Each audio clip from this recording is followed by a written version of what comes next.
Hey there, I'm Dr. Callerina Woodard, and today I'm going to go over with you the physiology that we see within some pretty basic lab work. This is going to be specific to the CBC and the CMP. I'm going to go over what they look like, what is included within them, and then some of the things that can help you almost uncover some possible underlying issues with your patients. Things like nutrition status, hydration, inflammation, or stress, or maybe just regular training adaptations. So let's get into it.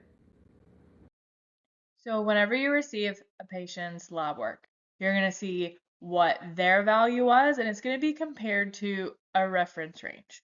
Reference ranges are statistical averages, meaning I don't want anyone to ever get caught up with the fact that whenever something is out of range, that something has to be wrong.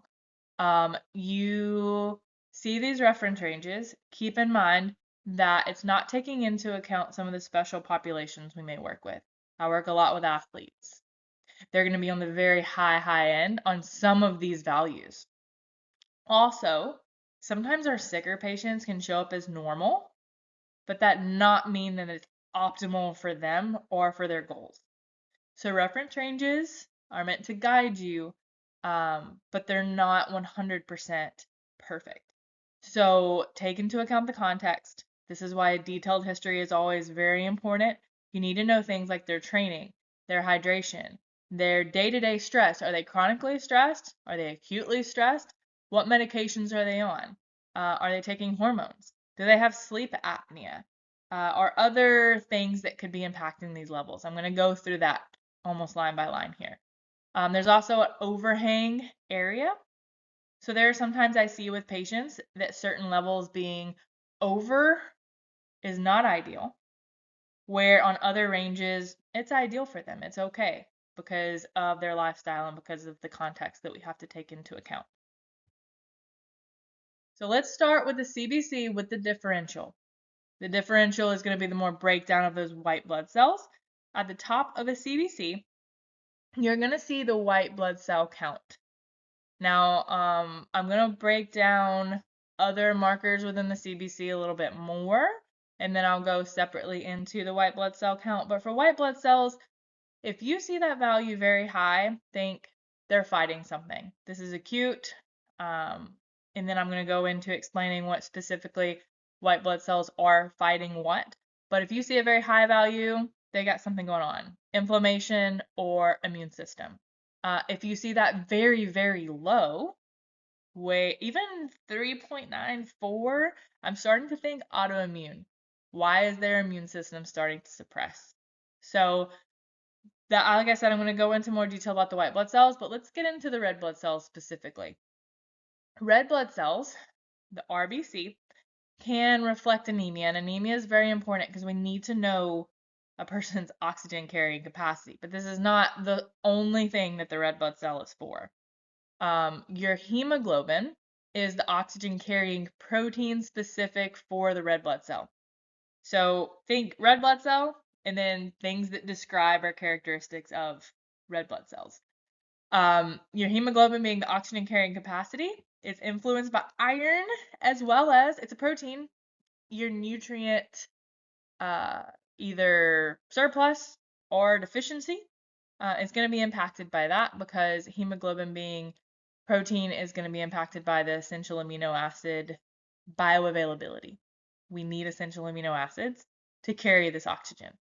Next is going to be hematocrit. How thick or concentrated are your red blood cells?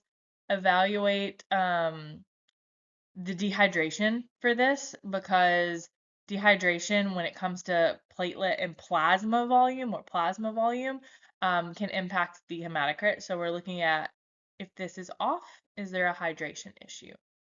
The MCV. Now we're really getting into the characteristics of what does the red blood cell look like. This is the volume or the size of the red blood cell. It can be influenced by nutrients. Also, I see this sometimes, especially with my more muscular patients, the volume of your red blood cell, because its size is going to dictate how much oxygen it can carry. It can be impacted by sleep apnea as well. So nutrients like your B vitamins, iron, folate, and zinc can all impact the volume of the red blood cell. Now the MCH, now this is the hemoglobin attached to that red blood cell. It's going to be dictated by nutrients, just like hemoglobin is. The hemoglobin specific to that red blood cell is going to be dictated by this patient's nutrient depletion or toxicity. The red blood cell distribution width, this is a very important marker for variability in different red blood cell sizes. So you don't have the same red blood cells forever. We're making new ones. They're circulating, they're dying, they're getting pushed out. We'll get into bilirubin and the liver for that. But if you have a lot of variability in the width or the size of your red blood cell, that's telling us something else is going on nutrition-wise. There's not a consistent health to your red blood cell width. Platelet count is going to be influenced by inflammation. If it's low, it can indicate a nutrient deficiency. High, I will see in some of my patients with birth control or TRT, that can impact the platelet count as well. It can also impact the red blood cell count overall. These two, platelet and red blood cell ranges, work together. And then there's the plasma, the volume, and that's going to be dictated by your hydration status or also be nutrient dependent.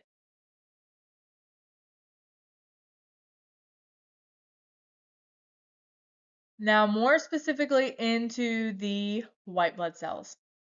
This is the differential with a CBC. You might as well always add it on there if you're ordering it, and in a lot of cases it is already added on there because when we look at the white blood cells, we want to see specifically if there is inflammation or an immune system issue, what the problem is. The differential is specifically the breakdown of those white blood cells. Like I mentioned in the other slide, if you're really high in the white blood cells all over, think acute. If low, think chronic or autoimmune, and that goes for the specific line by line white blood cells too. The percentage rule typically starting at the top with neutrophils, which is sometimes listed as a granulocyte. It's 60, 30, 8, 2, and 0, or just less than 1. I see a lot of 0.1s in the basophil range. So for this patient specifically, they're very close. They're well within range. Nothing screaming at us. Neutrophils indicate a bacterial infection, or it can also indicate stress. So this is where knowing, is this person an athlete? Is this person training a lot? Is this person undergoing a lot of chronic stress?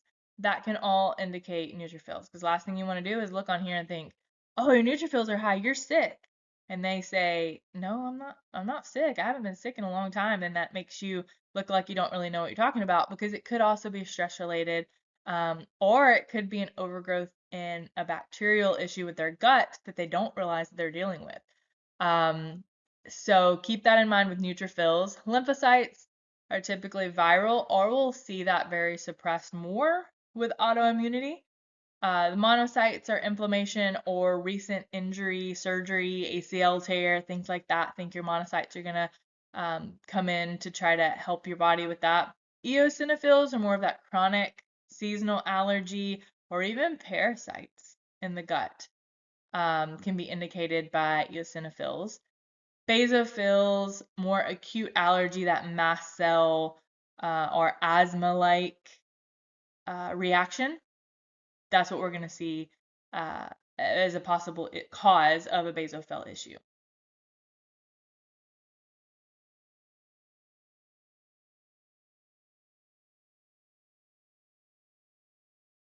All right, and then next we have the comprehensive metabolic panel.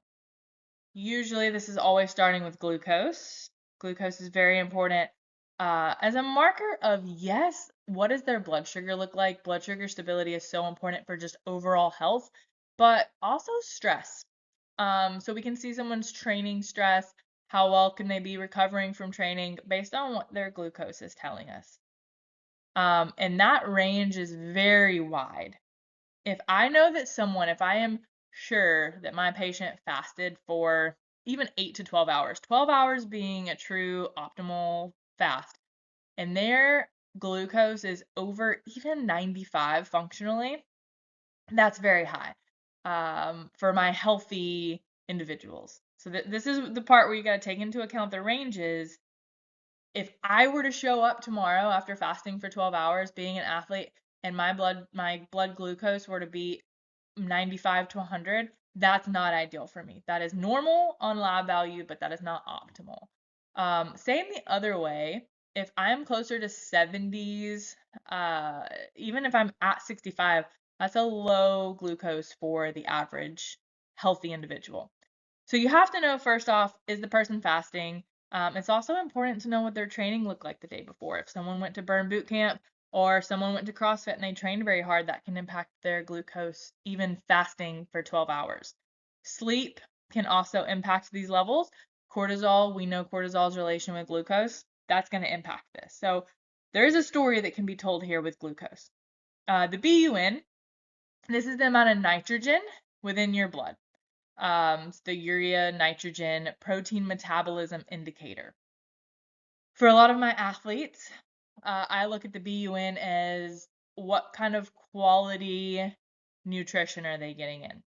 If I know someone is newer to performance and they may be eating a whole lot of whey protein bars or a whole lot of protein shakes, and then I look and I see that their BUN is elevated, that's typically why. I'm not going to say, oh, you have a kidney issue when I know that this is nutritional. Your turnover of those amino acids is impacted by your liver and then cleared out by your kidneys. So if BUN is high, as well as creatinine being high, that's going to impact your kidney's ability to filter out, your kidney's capillaries' ability to filter out this waste. So bigger picture here, we're looking at BUN and creatinine together because those are my athlete indicators, but it can also be just my muscle breakdown indicators or my nutrient indicator. Creatinine, if they are taking a creatine supplement, that's going to make creatinine typically high. I would say 8 times out of 10 on my athletes, creatinine is high. It can also be an indicator for high amounts of muscle breakdown from a difficult workout or inflammation. There are more detailed markers that we can see, but this one being sensitive to dehydration and inflammation and recovery as well. The eGFR, that is the filtration rate of your kidney. These are specifically looking at how well are these bundles of capillaries in your kidneys filtering out waste. Now, this patient of mine who did this, she's active, she works out a little bit. She's not a super high level athlete. She doesn't have super high muscle mass. She's just a healthy, middle of the road person. That's why her CMP gets to look like this. Her kidney filtration rate is 105. So that's nice and high. Her kidneys are working fine. And on some lab markers, you're going to see this. They didn't do it for Quest here, but on some lab markers, your patient's going to get it back and they're going to see, oh my gosh, am I in stage 3 kidney failure? You're not. If that's why you need to know the whole picture. And that there is a separate test you can see. If there is something to be alarming, you could run a cystatin C if you're very concerned about kidney filtration rate. But in this case, that's where that range specific number, it can change and it can vary. Your total protein is not necessarily how many grams of protein did someone eat that day. That's looking at albumin and globulin. And albumin and globulin are so important for sex hormones. For other things too, albumin is like a chaperone. He carries around calcium too. He carries around some other nutrients. It's made by the liver from amino acids. So if it's high, you need to think, is this person dehydrated? Why is it extra concentrated? Why is my albumin concentrated? And if it's low, think, why is my liver not producing enough? And is this person nutritionally deficient in protein amino acids, specifically to make the albumin. Globulin, we also, if it's low, want to think something's going on with liver or malnutrition. If it's high, we think inflammation or immune. When you think albumin, it's indirectly related to testosterone, progesterone, or estrogen. Globulin, if you've heard of sex hormone binding globulin, you'll see that value on some more detailed sex hormone lab work. That's where this comes from. So they help indirectly support the availability of the hormones that we can use. These next few markers are they're more liver specific. Your ALP, alkaline phosphatase, is your tissue turnover enzyme. If it's sky high, if you get someone's back and they're sky high off, they're just some kind of tissue turnover, something's going on with their bones. So a kid may be, it's not going to be super sky high, but a kid may be going through a growth spurt, or if it's an adult, think some kind of bone cancer, or they had a break and something is throwing off the turnover of their bone. You can also think kidney or bile increasing as well. I don't see this one extremely high on my healthy to mostly healthy patients. Now, these next two markers are amino acid specific. They're the amino acid transfers, aspartate and alanine. Aspartate, the AST, is systemic. It's not just liver specific. It is important for the liver, and it can indicate injury to the liver. But typically, if you see creatinine high, if you see maybe a couple of neutrophils are high and then AST is high, there's some kind of injury systemically or some kind of metabolic stress going on. ALT is more liver specific stress or injury going on, it's going to be released by the liver. Bilirubin, we know of bilirubin from if we've ever had kids and you're looking to make sure they don't have jaundice. Bilirubin is that red blood cell breakdown. So we're always recycling out some red blood cells. If our liver can't process it, or if our liver's not processing that out quick enough, we will see a change in bilirubin, and that can indicate a liver issue, not breaking down your red blood cells well.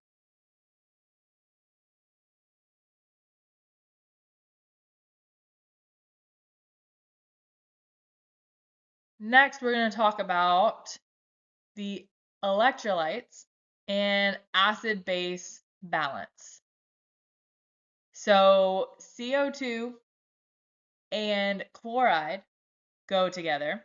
I hate that I made them separate over here for you, but these are your acid-base balances. We don't want a patient to be too acidic, and we also don't want a patient to be too basic. These are conditions in which disease can definitely take place. So we're looking for these two as far as a balance together. If CO2 is really low, chloride should be high. And then when it comes to calcium, calcium is bound to albumin. Remember albumin, that very important protein for sex hormones, for mobilizing nutrients. Calcium is bound to this. Don't think of it as calcium, just calcium and milk for my bones, things like that. Like it is a solid just nutrition thing. It is actually very important for your acid and base balance as well. And it can be dictated by vitamin D. If your vitamin, because these levels are these markers, the CBC and CMP don't test for vitamin D or magnesium. So if I see a calcium level really off, I'm going to think of those nutrients as well that I may want to test next. Sodium and potassium, these are our main electrolytes that everyone knows, and a lot of my athletes do take electrolytes. But what I think of more so when I think of sodium and potassium is what kind of medication is this person taking? And are they under chronic stress? Is aldosterone really high? Because aldosterone is going to be impacting stress. Aldosterone is going to be impacting your fluid balance as well. So keep that in mind whenever we're looking at electrolytes. So I'm a pattern person. Whenever I look at someone's blood work, I like to turn into this like detective storytelling mode. Do these things mostly line up? Do I get enough of these to indicate X, Y, or Z in this patient? When it comes to hydration, if you're seeing red blood cells, hemoglobin, hematocrit, albumin, total protein, the nitrogen in our blood, and some electrolytes and creatinine off, think hydration. And this is unfortunately a soapbox that I get on to with a lot of my patients. A lot of people are chronically dehydrated. So we're going to see these out of range values that can easily be addressed by helping out the concentration of their blood by hydrating better. Inflammation, though, if we're wondering, does this person have some kind of inflammation or irritation going on, our white blood cells can indicate that. We can look into those specific values. Are we in the percentages that I mentioned that they need to be? As well as platelets, creatinine, I see that one a lot, globulin, and then those liver enzymes, also indicating that there could be some kind of underlying inflammation going on. Stress is going to dictate what some of these markers look like, and I've done a lot of educating on stress in my past.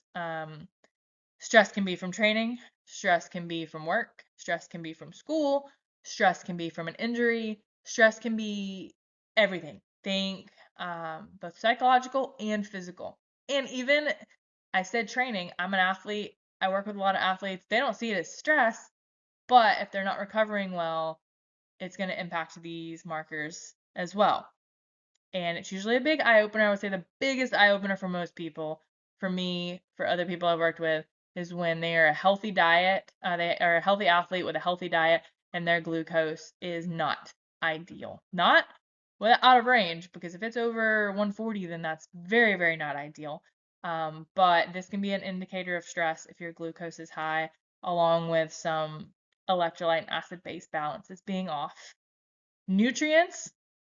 The biggest nutrient deficiency I see is either B vitamins because of a gut issue, or amino acids because of a gut or a dietary issue. And that's going to impact these enzymes. Enzymes are proteins, as well as these values that help our body with recovery and nerve function are all going to be nutrient dependent. So if I see most of these ranges or most of these levels out of range, I'm going to think nutrients. I hope that this was helpful for you. I'm the type of person that likes to see patterns, not just read things line by line or take them for face value. When it comes to evaluating our patients, we always need to look at all the context involved. We need to know their full story and their history. And then we can take something as simple as a CBC or a CMP and help build upon that to give our patients just a little bit more. If you end up having more questions, please feel free to reach out. And again, thank you so much for listening.